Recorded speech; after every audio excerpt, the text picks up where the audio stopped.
ارنولد متفصل تفصيل على نادي ريال مدريد في 4 مزايا محتاجهم نادي ريال مدريد. في ناس تانية تقول لك هو انت ما شفتش ارنولد مع دوكو ده اسوأ لعيب في تاريخ الدوري الانجليزي اترقص في مباراة واحدة. ابو هويسن عامل زي ابو زيزو كده اللي هو على الانستجرام بيقول انا ابني عايز يروح نادي ريال مدريد، وبيريز اتجنن خلاص وبيقول ده انا هزود عليهم زوبيميندي كمان، ولا ارسنال ولا ليفربول ولا برشلونة هياخدوه مني. يا مؤمن ده قلابه لما جه نادي ريال مدريد سنة 21 كان خامس اعلى راتب في العالم بعد ميسي ورونالدو ونيمار ومبابي، فيبقى فان دايك وحش؟ ثنائية هويسن واسينسيو حرفيا هي ثنائية الكلب والقطة.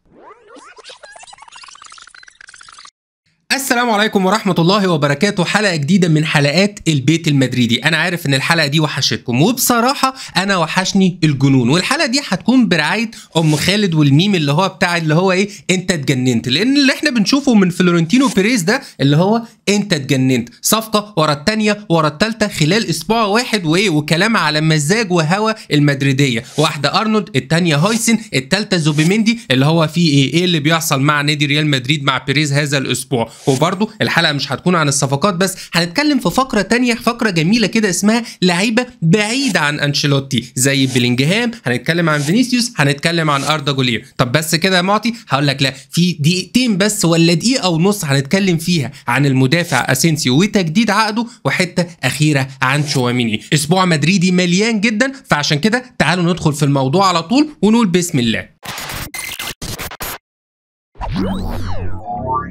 أول محور معانا في الحلقة ألا وهي الصفقات، ولا صوت يعلى فوق صفقة أرنولد، لأن هي تعتبر أكتر صفقة اتحسمت بالنسبة لريال مدريد بعد تأكيد فابريزيو رومانو وكل الصحف المقربة من فلورنتينو بيريز وريال مدريد. وهنا لما تيجي تتكلم عن أرنولد تحس إن أنت لازم تتحسس مسدسك. ليه يا عم؟ لأن في ناس كتيرة مش عاجبها الصفقة، وناس كتيرة جدا جدا جدا شايفين إن ده لعيب جيم تشينجر، جالاكتيكوس بمعنى الكلمة، لعيب لايق على ريال مدريد وريال مدريد لايق عليه، لعيب الحركة الأشهر ليه في تاريخه كله هو الكوره اللي صنعها في الهدف الشهير امام نادي برشلونه في الشامبيونز ليج الشهير سنه 2019. فبالتالي ايه قصه ارنولد ده؟ هل هو فعلا جالاكتيكوس ولعيب قوي جدا كده، ولا عنده مشاكل دفاعيه؟ وايه هي نوعيه المشاكل؟ تعال نتكلم مبدئيا كده عن ارنولد. ايه هي اهم مميزات عند ارنولد؟ 4 نقاط اصلا محتاجهم جدا ريال مدريد، وعد معايا كده ونقول بسم الله الرحمن الرحيم. اول حاجه الا وهي الخروج بالكوره. دايما في مشكله كده عند نادي ريال مدريد وخصوصا لوكاس فاسكيز، لما بتيجي الكوره على الجهه اليمنى تحس ان هي راحت في ثقب اسود كده، اللي هو الكوره بيتوتر مش عارف يحصل ايه، بيعمل ايه، مفيش خروج بالكوره مظبوط. ارنولد واحد من افضل مدافعي العالم خلال السنين الطويله اللي فاتت دي كلها في الخروج بالكوره، فطبعا انت عندك لعيب يريحك في الموضوع ده، اللي هو اصلا كان توني كروس بينزل لحد تحت خالص عشان يطلع بالكوره بسبب الاثنين مساكين اللي هم ما كانوش افضل حاجه مقارنه طبعا بتوني كروس. فانت عندك ارنولد ادي اول ميزه فيه. تاني نقطه فيه الا وهي الكرات الطوليه اللي افتقدها نادي ريال مدريد بشكل كبير جدا بعد خروج توني كروس. ايه ده معطي؟ واحنا جايبين ظهير ولا جايبين معوض لتوني كروس؟ انت جايب لعيب تقريبا 4 في 1. الكره الطوليه ارنولد واحد من افضل لاعبي العالم، من افضل اللعيبه اللي شفناها في حياتنا كمدافعين بيقدروا يلعبوا الكره الطوليه بمنتهى الاتقان. عنده قدره حرفيا ان هو يرمي الكوره من وهو في مركز الظهير الايمن لعند فينيسيوس اللي هو اللعيب البرازيلي اللي هيستلمها بمنتهى الحرفنه بمنتهى الاتقان في اسرع وقت بافضل طريقه متقنه. فدي نقطه مهمه جدا عند ارنولد ومش متواجده حاليا في لاعبي نادي ريال مدريد، وخصوصا في الخط الخلفي. ممكن اسينسيو يعملها شويه مره ولا 2 ولا 3 خلال 3-4 مباريات، اما ارنولد هو ماشين في الموضوع ده. المهاره الثالثه اللي عند ارنولد هو برده ماشين فيها، يعني آلة حرفيا، اللي هي صناعه الفرص. انت عندك لعيب بيصنع فرص بمقام الاجنحه، بمقام صناع اللعب الشاطرين جدا. ارنولد واحد من افضل صناع الاهداف على مر السنين اللي فاتت دي كلها، وهو مدافع، اكتر مدافع صنع اهداف اصلا في الدوري الانجليزي. فانت بالتالي انت جبت لعيب جديد يصنع لك فرص كتيره لمبابي، لفينيسيوس، لبيلينجهام، لرودريجو لو بقى، وقصص تانية كتيره جدا. فبالتالي دي نقطه مهمه. النقطه الرابعه بقى والمهمه جدا بالنسبه لارنولد واللي تهم نادي ريال مدريد الا وهي الكرات الثابته. اخر لعيب عندك كان بيشوط فاولات حلو مين؟ كريستيانو رونالدو. قبله كان في كارلوس، كان في فيجو، كان في زيدان، كان في جود جوتي، كان في مش عارف ايه، كان في لعيبه كبيره، بس طبعا كريستيانو رونالدو كان مغطي حتى على جاريث بيل وعلى اوزيل، اللعيبه التقال قوي في تسجيل الفاولات. حاليا في ريال مدريد فين ولا فين لما رودريجو يشوط لك فاول حلو، فبالتالي انت عندك دلوقتي لعيب يسجل فاولات، ودي نقطه مهمه جدا. ما ينفعش نادي ريال مدريد ما يكونش فيه لعيب بيسجل فاولات. فانت كده انت عندك لعيب حرفيا جالاكتيكوس ومتفصل على ريال مدريد، وعيوب ريال مدريد هو يقدر يعالجها. طب الراجل ده عنده مشاكل، هقول لك في نقطتين مهمين، نقطه كل العالم بيتكلم فيها وهكلمك فيها، وفي نقطه تانية محدش بيتكلم فيها قوي. هبتدي بالنقطه اللي محدش بيتكلم فيها قوي، ان لعيب زي ارنولد ده عنده مشكله انه معوج شويه على الكوره، ودايما عنده سنه سرحان كده. يعني ممكن تلاقيه ماشي وفي لعيب بيمشي جنبه كده ما يضغطش عليه في الوقت المناسب، على الرغم انه بيعرف يضغط كويس، على الرغم ان هو لعيب كويس، على الرغم ان هو لعيب ذكي جدا، بس ساعات كده بيبقى عنده نسبه عوجان بتاعه اللعيب اللي في المركز رقم 10. كابتن انت مش زيدان، انت مش زيكو، انت مش ميشيل بلاتيني، انت اصلا ظهير ايمن. الحركه دي مش حلوه عند ارنولد. النقطه الثانيه والمهمه قوي الا وهي الحته المنطقه العمياء. ولو تفتكروا الجون بتاع فينيسيوس اللي سجله في نهائي الشامبيونز ليج امام ليفربول نفسه، حتى الفيديو الاشهر بالنسبه لي الموجود على صفحتي على الفيسبوك، لما قلت الهدف هيجي ازاي، كان لايف وقلت لكم الهدف اللي هيجي لريال مدريد في ليفربول هي المنطقه العمياء، الحته المساحه اللي ورا ارنولد اللي هو ما بياخدش باله منها، فبيتسجل عن طريقها اهداف، وعن طريقها سجل فينيسيوس وجاب الشامبيونز ليج الشهير الخاص بنادي ريال مدريد. طب ده كده الجزء اللي محدش بيتكلم فيه. الجزء بقى للناس اللي كلها بتتكلم فيه الا وهي ان اللعيب زي ارنولد ده بيترقص كتير قوي. وهنا لازم نتكلم في نقطه مهمه قوي. ارنولد بيترقص كتير قوي، ارنولد مش بيترقص كتير قوي. يا معطي انت هتلخبطنا ليه؟ هقول لك انا عارف ان انت عمال تتكلم عن مباراته امام نادي مانشستر سيتي، ودوكو لما رقصه 15 مره ونجح في 13 مره والرقم الاكتر في تاريخ الدوري الانجليزي. انا عارف ان انت شفت الاحصائيه دي، وانا عارف ان انت بتتكلم عن الموضوع ده خلال الموسم الحالي، بس تعالى كده نقرا الارقام مع بعض اللي هقولها لك. هو كام مره تم مراوغته منذ صعوده مع نادي ليفربول؟ وسريعا كده، موسم 17 18 تم مراوغته 14 مره في 18 مباراه، يعني في المباراه مره واحده، فتعتبر عادي اقل من مره كمان. موسم 18 19 32 في 25 مباراه، يعني تقريبا مره وحته صغيره. 19 20 42 في 35 مباراه، تقريبا مراوغه في المباراه. بعد كده 20 في 34 وده اعلى مستوى ليه وصل له ارنولد. عندك 21 22 33. يعني انا عايز اقول لك ايه، يعني خلال السنين اللي ورا بعض تقريبا ارنولد بيتم مراوغته مره واحده في المباراه، وده يعتبر رقم عادي جدا ما فيهوش اي مشاكل. لكن اخر موسمين، الموسم الاخير لليفربول مع كلوب والموسم الحالي مع ارني سلوت، الموسم الحالي 53 مره في 24 مباراه، ولسه بدري كمان، لسه في مباريات تانية كتير. والموسم اللي فات وصل ان هو تم ترقيصه 60 مره في 24 مباراه. وهنا الناس تبتدي تخاف فعلا بقى وتتحسس مسدسها. ليه؟ لان انت تبتدي تخاف بقى من المهارات اللي موجوده شويه في الدوري الاسباني. والموضوع ده ليه حل واضح جدا وصريح، الا وهو ان اسينسيو يكون هو الراموس بتاع مارسيلو. اسينسيو اللي هيكون ان شاء الله هو المساك الايمن لنادي ريال مدريد خلال الموسم القادم الاساسي، هو اللي يغطي على جهه ارنولد، ويكون معاه لعيب كمان يغطي على ارنولد اكتر، الا وهو فالفيردي. الثلاثي ده هيقدروا يحموا ارنولد زي ما كوناتي بيحمي ارنولد في اوقات كتيره جدا، بس في نفس الوقت مفيش محمد صلاح اللي يحمي ارنولد، فهنا هيبقى فيه فالفيردي اللي يقدر يحمي ارنولد. فبالتالي انت تقدر تحل مشكلته، وفي نفس الوقت هو مش لعيب جاي يلعب لوحده. فخلاصه الموضوع كده، هل ارنولد دي صفقه بريمو، صفقه جالاكتيكوس، صفقه لعيب كامل متكامل؟ طبعا لعيب كامل متكامل. انا مش هعرف اجيب لك لعيب اللي هو قوي جدا دفاعيا، قوي جدا هجوميا، قوي جدا في صناعه الفرص، قوي جدا في الفاولات، قوي جدا في الخروج بالكوره. انا كده بجيب لك احسن ظهير ايمن في التاريخ، يعني هعملها لك ازاي دي؟ فنخلينا عقلانيين شويه. وده كده اول لعيب اتكلمنا عنه في الصفقات. اللعيب الثاني اللي تم ربطه بنادي ريال مدريد الا وهو زوبيميندي اللي هو كان خلاص هيروح نادي ليفربول والصفقه فشلت في النهايه. زوبيميندي اللي برشلونه حاول معاه كتير جدا، زوبيميندي اللي ارسنال بيحاول معاه بكل الطرق. في كلام كبير ومهم قوي ان هو خلاص هيوافق على عرض نادي ريال مدريد وهيتكسر رقمه اللي هو 60 مليون يورو. وبالنسبه لي زوبيميندي ده لعيب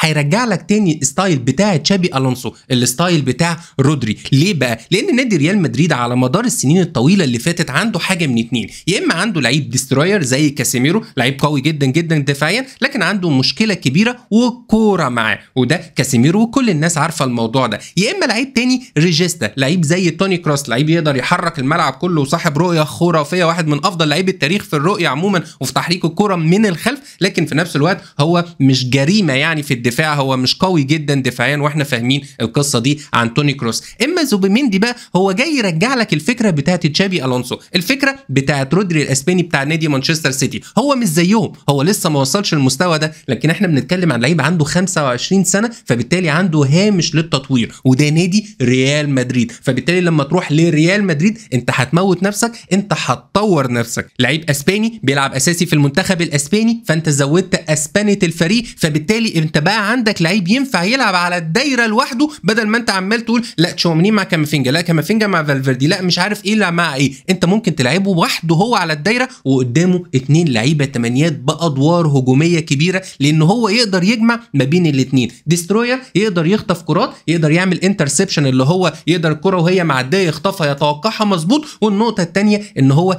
كوير في الخروج بالكره والكلام ده. فانت عليت درجه نادي ريال مدريد بشكل كبير جدا جدا جدا مع مدرب عملاق يجي الموسم القادم، فبالتالي ريال مدريد هيروح في حته ثانيه خالص ب 60 مليون من اقليم الباسك، لعيب مش عايز يمشي من اسبانيا بسهوله، فممكن يقعد معاك سنين طويله. بصراحه هي صفقه صف اول بمعنى الكلمه، وهتبقى مخطوفه من بق الفرق الكبيره زي ليفربول وارسنال ونادي برشلونه. فحرفيا مبروك على المدريديه لو لعيب زي ده وصل الى النادي الملكي. واللعيب الثالث اللي معانا هو هويسن، اللعيب الهولندي الاسباني اللي العالم كله بيتكلم عليه، واللي ابوه على الانستجرام عامل زي ابو زيزو كده عندنا في مصر، اللي هو بيقول ايه بيشير خبر ان في نادي ريال مدريد مهتم باللعيب هويسن، وهويسن وافق ان هو يروح نادي ريال مدريد. الاب نفسه هو اللي مشير الخبر ده، فبالتالي كل الناس عماله تتكلم على اللعيب ده قد ايه ان هو خلاص قرب من نادي ريال مدريد. طب ما نيجي نتكلم عن اللعيب نفسه، ايه قصه اللعيب ده؟ اللعيب ده عنده 19 سنه، لعيب جيد جدا جدا جدا بالخروج بالكوره، في نفس الوقت هو قوي جدا في العرضيات. فانت عندك مشكلتين موجودين في دفاع نادي ريال مدريد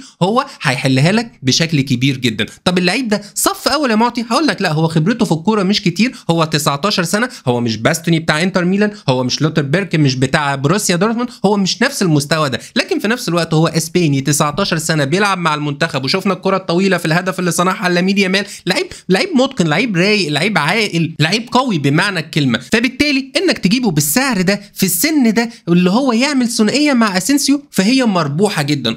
نادي ريال مدريد مفروض يلعب فيه لعيبه اقوى من كده، لعيب من الاخر كده مستويه، يعني الفاكهه مستويه وتتاكل اكله على طول، بدل ما هو يبقى عنده هامش للتطوير، لكن في نفس الوقت احسن مما فيش. وفي نقطه بقى مهمه قوي الا وهي الثنائيه اللي هتكون مع اسينسيو. في حاجه كده في ثنائيه الدفاع اللي دايما بتبقى موجوده اسمها ايه؟ الدوج والكات، اللي هو الكلب والقطه، ودي مش شتيمه، ده وصف عادي، الناس بره بتحب الحيوانات حب شديد جدا يعني. المهم ايه؟ الكلب اللعيب اللي هو الاستباقي اللي هو بيهوهو، اللعيب اللي بيجري يجيب الكرة على طول اللي هو اسينسيو، والقطه الكائن اللي بينكمش شويه الهادي اللي بيقدر يدور الكرة اللي هو هيبقى هويسن. الثنائيه دي هي دي التكامل كله، اللي هو كوناتيو فان دايك كارفاليو، وطبعا اللعيب الثاني اللي هو كان جون تيري، فيرديناندو فيديتش، لعيبه كتير، بيولو وبيكي. في ثنائيات كتيره جدا نجحت في فكره اللي هي الدوج والكات، والثنائيه ديت تقدر تشيل نادي ريال مدريد سنين طويله. فهنا اتكلمنا عن 3 صفقات، وهنا نقطه مهمه قبل ما نقفل موضوع الصفقات، اللي هو من امتى ريال مدريد بيراضي الجمهور بالشكل ده، بيعمل الكلام الحلو ده. وبصراحه هو نادي ريال مدريد مع مدرب جديد لازم يتجاب له صفقات لعيبه كويره، لو تشابي الونسو جاي، لو ناجلزمان جاي، لو كلوب اللي هو مستبعده شويه جاي، المهم ان انت محتاج لعيبه كويره وفاهمه تكتيك كويس، فبالتالي الصفقات دي لازم تيجي، الا اذا الناس هتزعل قوي بعد ما اتعشمت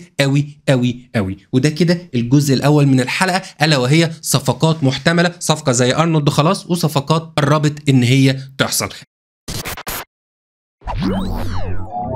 الجزء الثاني من الحلقه لعيبه ما جاتش، لعيبه بيقال في كل حته في العالم ان هي عرضت نفسها على نادي ريال مدريد، لكن فلورنتينو بيريز في الاخر ما وافقش. اول لعيب فيهم كيميتش، اللعيب تقريبا من افضل لعيبه في الدوري الالماني، اكتر من صنع فرص في دوري الابطال، اكتر من صنع فرص في الدوري الالماني، لعيب خارق بمعنى الكلمه. وبيقولوا ان كيميتش عرض نفسه على نادي ريال مدريد، وريال مدريد رفض رغم ان الصفقه مجانيه. انا ممكن اتفهم الرفض ده لو هو فلورنتينو بيريز عارف ومتاكد ان انا هجيب ارنولد ارنولد وهجيب زوبيميندي، فبالتالي انا هفكيت كيميتش باثنين لعيبه لان كيميتش اعلى من زوبيميندي، وكيميتش قوي جدا كظهير ايمن دفاعيا وهجوميا. بس في نفس الوقت انا ممكن اتفهمها اللي هو انت هتجيب ارنولد وزوبيميندي بتفكير فلورنتينو بيريز، بس لو الصفقات دي ما جاتش الموسم القادم فتبقى غريبه قوي ان كيميتش يبقى موجود في السوق متاح مجانا وما يتجابش الا لو هو ما عرضش اصلا نفسه على ريال مدريد وكل ده كده. اللعيب التاني بقى الا وهو فان دايك. فان دايك واحد من سوبر ستارز الكوره على مر تاريخها في الدفاع، انت ممكن تتريق عليه كتير جدا بس انت عشان بتتفرج على الكوره كل يوم، عشان انت متابع شاطر جدا جدا جدا ومركز وفي ايدك الموبايل وفي ايدك اللابتوب وفي ايدك التلفزيون والدنيا ماشيه جميل قوي. بس انت لو شفت اعظم المدافعين على مر التاريخ اللي انت بتحبهم وشايف ان هم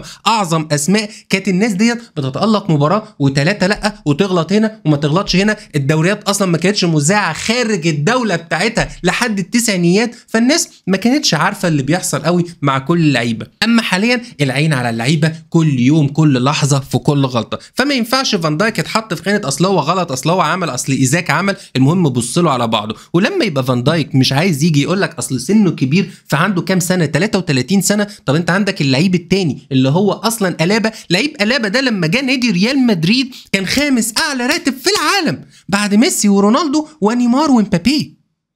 ألابا عنده 33 سنة والناس بيقول لك مكمل مش مكمل. روديجر برضه في نفس السن وعندك فان دايك في نفس السن. حتى لو فان دايك هياخد راتب عالي بس ده الجلاكتيكوس اللي هو اللعيب اللي يجي نادي ريال مدريد ياخد الكابتنة من أول مرة. فبالتالي لو فعلا فان دايك تم عرضه على نادي ريال مدريد واترفضت فبصراحة هي غريبة بشكل كبير جدا، ده لو صحت الأخبار. وده الجزء الثاني من الحلقة. الجزء الثالث من الحلقه اسمه لعيبه خارج ايد انشيلوتي. اللعيب الاول بقى هو بلينجهام، وانا عايزكم بقى ترجعوا ظهركم لورا شويه عشان الكلام ده مهم قوي. ويعني بصوا انا عايزكم تشوفوا بلينجهام بعد كده بالنضاره، يعني بعد كده تبقوا حاطين نضاره شايفين فيها بلينجهام. مبدئيا كده بلينجهام اتغير. بلينجهام ما بقاش بلينجهام يا ام بلينجهام. ليه يا جدعان؟ لان بلينجهام حاليا اتغير جسديا. اللي يشوف بلينجهام ايام بروسيا دورتموند اللعيب الخفيف قوي السريع قوي الحريف قوي اللعيب المتكامل اكتر لعيب متكامل خط وسط ممكن تشوفه، بلينجهام اخر سنتين جسمه تغير تماما. كتله عضليه زادت جدا، بقى عريض زياده عن اللزوم، بقى ابطا كتير جدا. فبالتالي ما بقاش بلينجهام هو البلينجهام اللي انت كنت مستنيه في نادي ريال مدريد. طب بقى نسخه احلى ولا اوحش؟ هقول لك الموضوع مش كده خالص، لكنه هو نسخه حاليا زي ما انشيلوتي وصله ان هو بينافس على الكره الذهبيه، فهو حاليا ما بقاش مناسب قوي مع جيم انشيلوتي. يعني يا معطي الموضوع ده، الموضوع باختصار ان لعيب زي بلينجهام بعد ما جسمه بتحول وبقى تقله بالحركه ديت اصبح ان هو عايز يلعب جيم استحواذي، جيم هجومي، جيم يكون متواجد هو في مركز الرقم 10 يلعب ما بين الخطوط لمسه ولعبه حرفنه 1 2 زي الجون اللي عمله في فالنسيا بعد 1 2 مع مودريتش بعد 1 2 مع طبعا كيليان امبابي ويروح يسجل الهدف، او الاسيست الخرافي اللي عمله في مباراه انجلترا. ليه؟ لان كان اصلا الاثنين مدافعين بتوع انجلترا زقين منتخب انجلترا الى الامام، فبلينجهام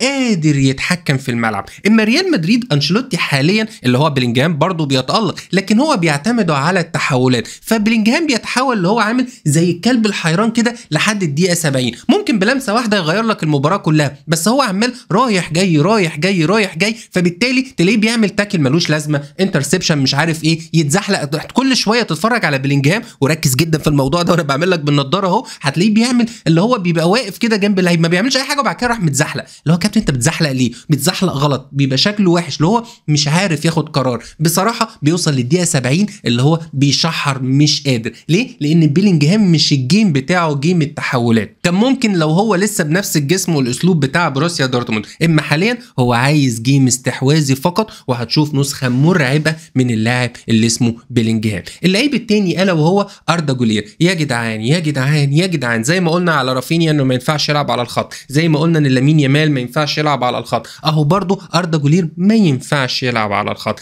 اردا جولير لما تشوفه في تركيا، لما تشوفه سابقا في الدوري التركي، هو يقدر يلعب مهاجم تاني، يقدر يلعب الثمانيه اللي بتضم، يقدر يلعب صانع العاب رقم 10، يقدر يلعب جناح بس هو على الورق جناح بس هو اصلا في العمق هو ده اردا جولير. اما انت تحطه على اقصى الجهه اليمنى فهو مش هيقدر يدي لك حاجه. ولما نيجي نتكلم عن واحد زي اردا جولير هنلاقيه ان هو لعب مع نادي ريال مدريد من ساعه ما جه، اللي هو احنا خلاص بنخلص موسمين كله على بعض كده عدد الدقايق 17 مباراه، ساهم في كام هدف؟ 14 هدف في 17 مباراه. عدد دقايق لو حسبنا له عدد دقايق ويبقوا 90 دقيقه يبقوا 17 مباراه 14 هدف. 9 اهداف هو مسجلهم و5 صناعه. عارفين ال9 اهداف اللي هو مسجلهم دول عاملهم من كام فرصه، من كام اكس جي؟